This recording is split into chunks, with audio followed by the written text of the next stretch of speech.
Hi everyone, myself Anthony Joseph, working as a researcher in Kuwait Institute for Scientific Research, Kuwait, in the Middle East. Today we are going to discuss about the micro and pore structure analysis of volcanic ash blended cement-based samples. The presentation is arranged in the following manner. First, a brief introduction about the importance of present investigation, followed by the objective of our study and how we approach the problem. After that, we will move on to the results and discussion session, where I will discuss 4 different techniques, namely isothermal calorimetry, thermogrametric analysis, nitrogen adsorption analysis, and SEM analysis that help us to understand the effect of volcanic ash replacement on the microstructure of cement hydration products. Then finally, we will move on to the conclusion.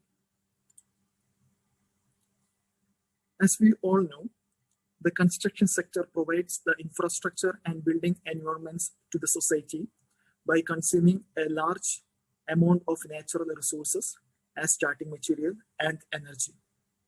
Interestingly, most of these materials and energy utilized during the construction works are renewable, and hence the construction industry is considered as non-sustainable. The figure 2 shows the global carbon dioxide emission by sector-wise. Here we can see the building and construction sector together accounts for almost 39% of total carbon dioxide emissions. According to UNEP, building sector recorded a highest value of 10 gigatons of carbon dioxide emission in 2019. Concrete, one of the most widely used man-made material in the world, is the main constituent of construction industry. Concrete is produced using ordinary Portland cement, the most energy-intensive material, and is a major contributor to greenhouse gas emissions in the construction industry. The utilization of OPC in concrete as binding material makes the construction and building industry non-sustainable. So the major challenge is to make this industry a sustainable one. This could be achieved either by a complete replacement of OPC with alternative binding materials like geopolymer, or by partial replacement of OPC with supplementary cementitious materials. In the present investigation, we selected the second approach, that is, by partial replacement of OPC with supplementary cementitious material. Here, we are using a natural pozzolana volcanic ash. Supplementary cementitious material or mineral admixtures, for example, fly ash, ground granulated blast furnace slag, silica fume, and natural pozzolan, when used with Portland cement or as a blended cement, contribute to the properties of hardened concrete through pozzolanic activity or by both effects. You can see few examples for supplementary cementitious materials here in the figure. Why we selected volcanic ash as a supplementary cementitious material for this particular investigation? Kuwait and Gulf regions are places where extreme hot and cold climatic conditions along with aggressive marine environments create a very harsh atmosphere for the construction materials and construction industry. Also, Gulf region is well nourished with natural pozzolana. You can see in the graph, there is a lot of volcanic deposits in Gulf region. Also, these volcanic ash blended cement-based concrete are known for its better performance in terms of strength and durability, especially in the marine environments where hot and cold climatic conditions along with chloride and sulfate attacks are a major concern for the construction industry. In literature, it is reported that an optimum replacement of 20 to 25% OPC with volcanic ash gives a maximum compressive strength. So our objective of the present investigation is to understand the pozzolanic activity along with micro and pore structure of the cement paste samples prepared with locally available OPC and regionally acquired volcanic ash using different techniques like isothermal calorimetry, thermogravimetric analysis, nitrogen adsorption analysis, and scanning electron microscopy. Different cement paste samples were prepared with OPC and volcanic ash. Partial replacement of OPC with volcanic ash starting from 0 to 35% at a water to cement ratio or water to binder ratio of 0.45%. The microstructural analysis of the sample was carried out after 7, 28, and 90 days of curing. All the starting materials were characterized with the different techniques like XRF, XRD, particle size analysis, and SEM. The average particle size of OPC and volcanic ash was found to be 23.22 and 45.98 micrometer. The particle size of volcanic ash was further confirmed by SEM images.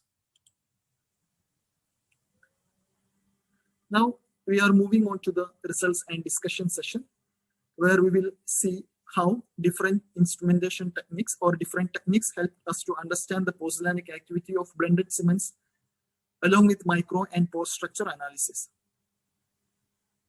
The first one is isothermal calorimetry. The cement hydration processes are always accompanied by thermal changes, and these changes can be monitored by thermal analysis methods like isothermal calorimetry for early age studies and thermogravimetric analysis. Isothermal calorimetric method used to monitor the relative heat changes during the early ages of cement hydration reaction, especially up to 48 to 72 hours, depending upon the manufacturers. This will help us to find out the influence of the addition of chemical admixtures or supplementary cementitious materials on the cement hydration profile. Here, the effect of volcanic ash on the hydration characteristics of cement paste was studied according to ASTM-C 167909 using Calmatrix 1 Cal 4000 isothermal calorimeter.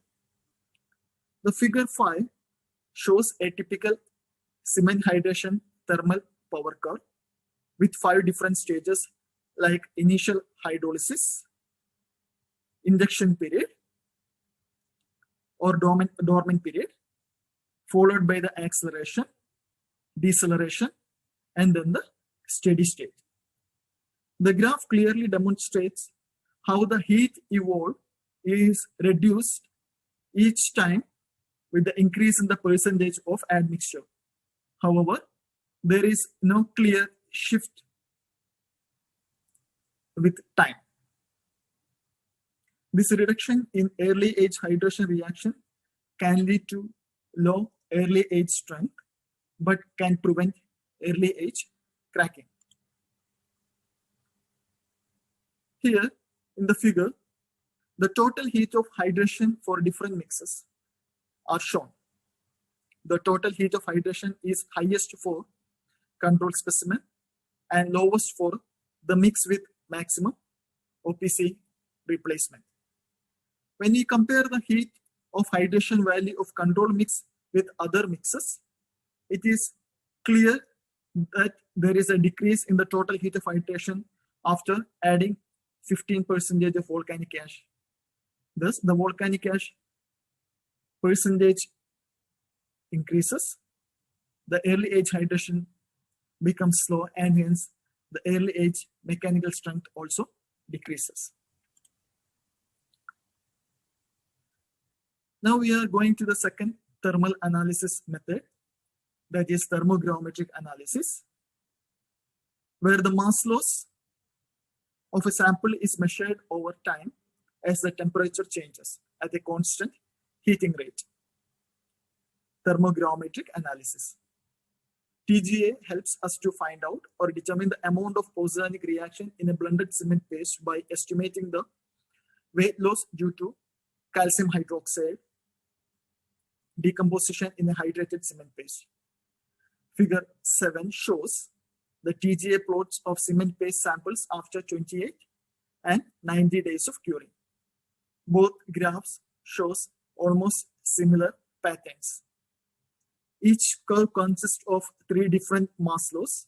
The first one is between 225 to 350 degrees Celsius, corresponding to the dehydration of CSH, ettringite, and calcium aluminate hydrate. The second mass loss was observed between 420 to 520 degrees Celsius, attributed to the decomposition of calcium hydroxide. Here we can see the calcium hydroxide decomposition peak is noticed at the same temperature range for all the samples, whether it is after 28 days or 90 days. There is no much change in this particular region. And finally, the third mass loss is noticed between 620 to 800 degrees Celsius due to the decomposition of carbonates present in the cement paste sample.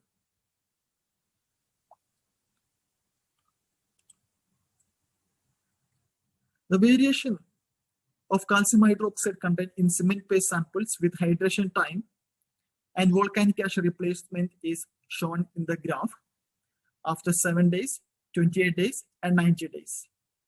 We can see the calcium hydroxide content increases with hydration time irrespective of the sample mixture. In all the cases, the calcium hydroxide content increases. But the increase observed in the case of OPC, that is the controlled sample, in the early ages is much faster than the blended cement paste samples. This is a clear evidence for the initiation of pozzolanic reactions in blended cement paste samples due to the presence of volcanic ash. This decrease in the calcium hydroxide content compared to OPC is due to both dilution effect and pozzolanic effect. But the rate of increase of calcium hydroxide content in blended cement paste samples decreases as the curing age increases, mainly due to pozzolanic reactions. After studying the effect of volcanic ash replacement by thermal methods, we move to understand how the supplementary cementitious material affected the pore structure of hydration products by gas adsorption analysis. Here, we are using nitrogen gas as the gas for the analysis. The pore structure of the hydrated cement paste matrix is very important as the engineering properties of concrete, such as strength, permeability, diffusivity, shrinkage, creep, depends on the porosity and pore size distribution. The adsorption-desorption isotherms of different cement paste samples at 0.45 water-cement ratio after 28 days of curing is shown in figure. The isotherms are of pseudo type 2 with H3 hysteresis loop, that is type 2b, indicates that these kind of isotherms are generally formed by the sample with monolayer adsorption, followed by multi-layer adsorption at point B in the figure. The slow rise of the isotherm observed after point B is due to the increase in the thickness of the adsorbed layer. However, there is a sudden increase of the isotherm after point C is due to the well-known phenomena capillary pore condensation phenomenon. The sample with 25% volcanic ash showed higher nitrogen adsorption capacity compared to control and 15% volcanic ash replacement, which is in line with the observed bed surface area. The bed surface area values are calculated for 45C, 45CV15, 45CV20, that is control sample, 15% replacement, and 25% replacement of OPC with volcanic ash after 7 days and 28 days. The bed surface area of the cement paste samples 0 and 15% volcanic ash replacement after 28 days of curing was decreased compared to 7 days of sample. In normal case, an increased formation of CSH is always accompanied by an increase in the bed surface area. As the cement hydration reaction progresses, the large deposits of hydration products along with unreacted material leads to excess crowding at the pore necks and resulting in the formation of restricted pore entrances, that is bottleneck pores. The formation of these kind of bottleneck pores and the presence of crowded, unreacted starting materials near the entrance of the pores blocks the passage of gaseous molecules, that is here in this case, nitrogen gas molecules into the pores and hence reduces the bed surface area after 28 days of curing. But in samples with more than 25% volcanic ash replacement, an increase in the bed surface area was noticed. Hereafter, a great fraction of the surface area is attributed by the large pore volumes created by the presence of unreacted volcanic ash particles in the cement paste sample.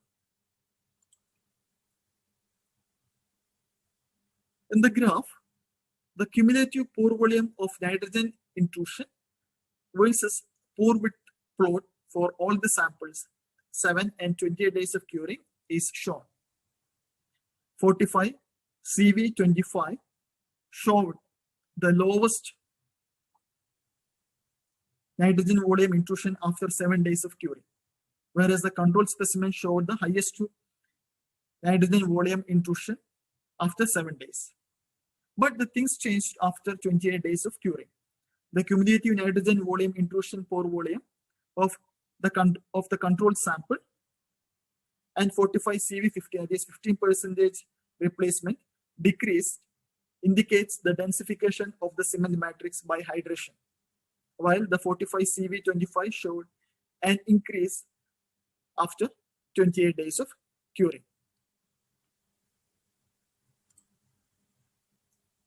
Now we are moving to study the microstructure of cement paste by SEM analysis. The microstructure of the cement paste samples with varying volcanic ash content 0%, 15%, and 25% after 28 and 90 days of curing were analyzed using scanning electron microscope. Various hydration products like CSH, calcium hydroxide, calcium carbonate, ettringite were identified after 28 and 90 days of curing, along with some of the starting materials, alite and balite. You can see some of the CSH materials, calcium hydroxide materials, ettringite throughout the SEM images. The absence of large portlandite crystals in blended cement paste samples was also noticed, especially after 90 days of curing. This is a special, it deserves a special mention that this is observed after 90 days of curing. It clearly indicates there is a post-volcanic reaction taking place. The amount of volcanic ash replacement increases 0 to 30%. Calcium hydroxide crystals disappeared gradually due to the post-volcanic reaction.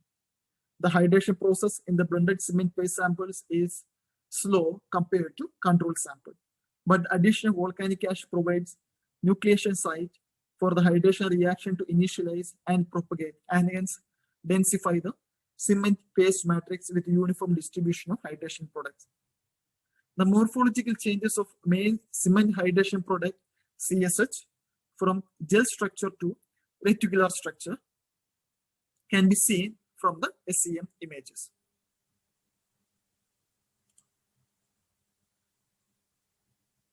So after studying the microstructure and pore structure of the cement paste samples using 4 different techniques, we have come to the conclusions.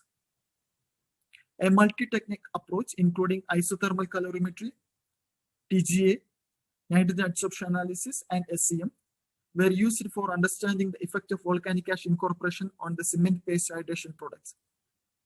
Isothermal calorimetry studies show a major reduction in the total heat of hydration of cement paste as the volcanic ash percentage increases.